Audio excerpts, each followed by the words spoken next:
Jannat ahli jannatga kirarkanlar har bir eshik oldida farishtalar kutib oladi. Ular kirayotganlarga qarab salamun alaykum bima sabartum fa ni'ma uqbad-dar. Sabr qilganingiz uchun sizlarga salom bo'lsin. Bu oqibat diyori qanday ham yaxshi deyar ekan.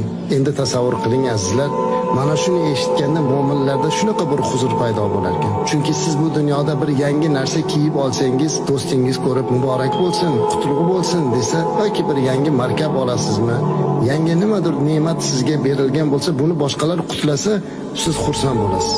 Endi jannatga kirib kelayotganingizda farishtalar sizni shu jannatga kirishligingizni qutlayaptilar. Salamun alaykum deyapti. Assalomu alaykum. U dunyodagi mashaqqat, mushkulliklarga sabr qilgani deylar. Mana endi oqibat diyori qanday ham yaxshi kiringlar. Hammani jannat tomon yo'naltirib turar ekanlar.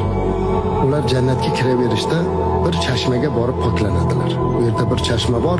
Mana shu chashmada yuvingan inson shunday bir go'zallashib ketadi. Ularga jannat ne'matlari yog'iladi. Hatto badandagi tuklardan xushbo'yliklar taraladi. Sochlar go'yo atirli moy surilgandek holatga kelib qoladi. Ustilarida ipak va shoylardan bo'lgan ko'zlarni yashnatuvchi eng go'zal liboslarni kiyar ekanlar.